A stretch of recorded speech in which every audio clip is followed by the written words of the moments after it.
তো কী অবস্থা তোমাদের? আশা করি তোমরা অনেক অনেক ভালো আছো। আমার গলা এখনও ভালো হয়নি, তো তোমরা বেশি বেশি করে কমেন্ট করো। কমেন্ট করলে তো কমেন্টে দোয়া করো, দোয়া করলে আমার গলা ভালো হয়ে যাবে। তারপর সকালবেলা দেখো আমি বুয়া ভাত রান্না করার জন্য চলে আসছি।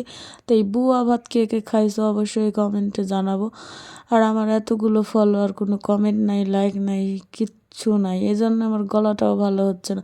তোমরা বেশি বেশি কমেন্ট করো। তারপরে বুয়া ভাতটা আমি হচ্ছে যে রান্না করছি না, এটা খিচুড়ি রান্না করছি, কিছুই বুঝতে পারছি না।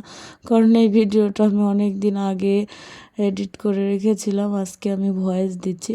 তারপরে আমি তোমাদেরকে বলে রাখি, এটা বুয়া ভাত না, এটা হচ্ছে খিচুড়ি।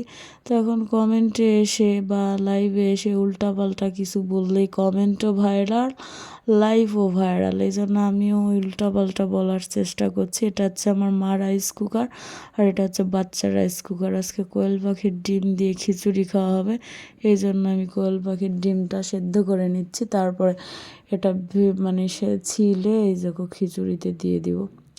এটা হচ্ছে খিচুড়ি, আমি ভুল করে বলে দিয়েছি বুয়া ভাত, যেটা খুদের ভাত হয় না, সেটা না, এটা হচ্ছে খিচুড়ি। খুদের ভাত আর ভর্তা দিয়ে খেতে অনেক অনেক মজা হয়।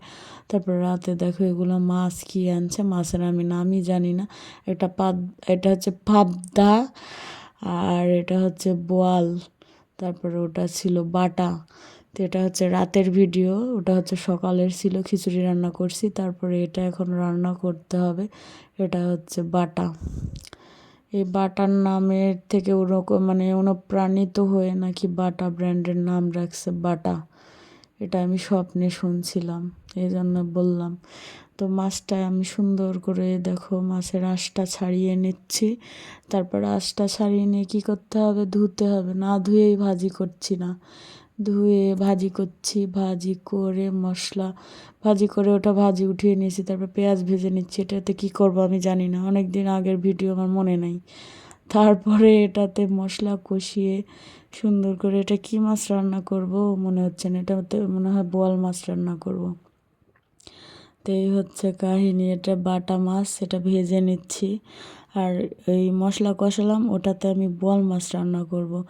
এই ভিডিওটা অনেক আগের, আজকে আমি ভয়েস দিচ্ছি এই জন্য সব ভুলে গেছি। এটা আসলে বোয়াল মাছই হবে। এই দেখো বোয়াল মাছের মাথাটা আমি দিয়ে দিলাম। বোয়াল মাছের ভুনা হবে বড়ি দিয়ে, কুমড়া বড়ি দিয়ে। এইবার মনে হয়েছে যেটা আমি বোয়াল মাছই রান্না করছি। তো দেখো সবগুলো মাছ আমি আস্তে আস্তে দিয়ে দিচ্ছি। রান্নাটা খেতে অনেক অনেক মজা হয়েছিল নাকি সেটাও আমি ভুলে গেছি, কারণ অনেক অনেক দিন আগের ভিডিও। তারপরে আমার যেটা ফাইনাল টাচ, ভাজা জিরে গুঁড়ো, সেটা দিয়ে দিলাম। তারপরে এটা নামিয়ে নেব। আর আজকে ক্ষুধা লাগেনি, আমি খেয়ে দিয়ে তারপরে ভিডিও দিচ্ছি, ভয়েস দিচ্ছি। সবাই ভালো থাকো, আল্লাহ হাফেজ।